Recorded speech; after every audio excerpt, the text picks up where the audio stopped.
Hello, how are you friends? అందరు ఎలా ఉన్నారు?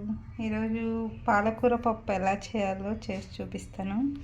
దానికి కావాల్సిన పదార్థాలు: కందిపప్పు, చింతపండు, ఆనియన్, టమాటాలు, పచ్చిమిర్చి.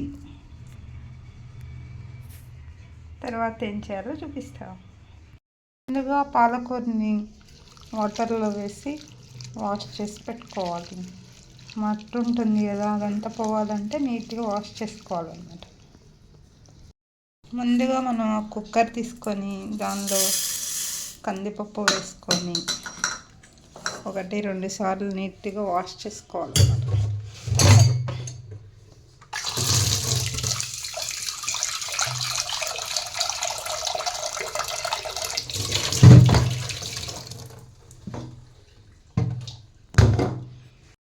కడిగి ఉంచుకున్న కందిపప్పులో ఆనియన్స్, మిర్చి, టమాటా, చింతపండు అన్నీ వేసేసుకొని ఫైనల్గా కడిగి ఉంచుకున్న పాలకూర కూడా వేసేయాలన్నమాట. మొత్తం ఇందులో వేసేసి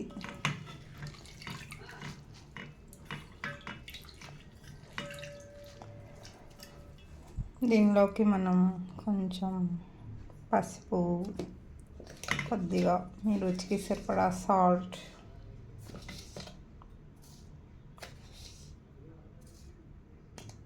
కొంచెం కారం. ఆల్రెడీ మిర్చి వేసాం కాబట్టి కారం కొంచెమే పడుతుంది.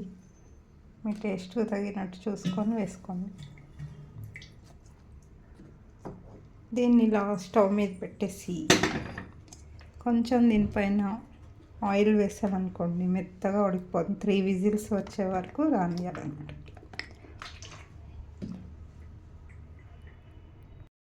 స్టవ్ ఆన్ చేసి వెలిగించేసి దీన్ని 3 విజిల్స్ ఆర్ 4 విజిల్స్ రానివ్వాలి. విజిల్ పెట్టేసి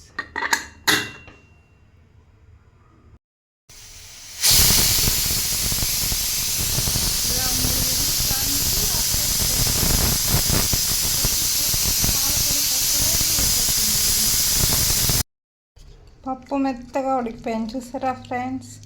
ఇలా దీన్ని ఒక పప్పు గుత్తితో మెత్తగా ఇట్లా మెదిపేసుకోవాలన్నమాట.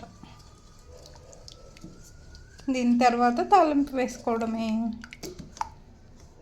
ఎంతో టేస్టీ ఈజీ పాలకూర పప్పు రెడీ అయిపోతుంది. దీన్ని తాలింపు వేసుకుందాం. ఉప్పు చూసుకొని, సాల్ట్ మీ రుచికి తగినట్టు టేస్ట్ చేసుకొని మళ్ళీ వేసుకోండి. పప్పుని తాలింపు వేసుకుందాం ఫ్రెండ్స్. దీనిలో దంచిన వెల్లుల్లి రెబ్బలు, ఎండుమిర్చి,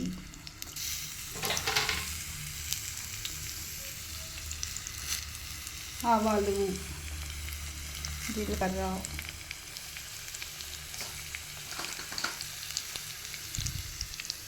మినపప్పు, కొంచెం ఇంగవ. ఈ పోపు అంతా బాగా వేగాలన్నమాట.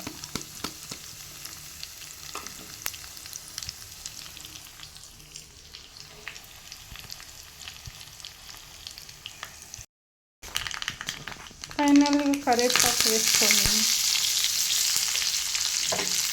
ఈ పోపుని పప్పులో వేసుకోవడమే. అంతేనండి,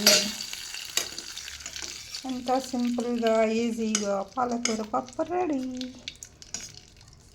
మీరు ట్రై చేసి ఎలా ఉందో చెప్పండి.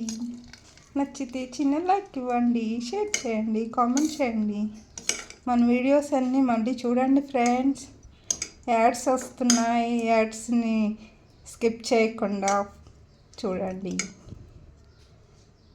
నచ్చితే చిన్న లైక్ ఇవ్వండి, షేర్ చేయండి, కామెంట్ చేయండి. Thank you for watching friends. Bye.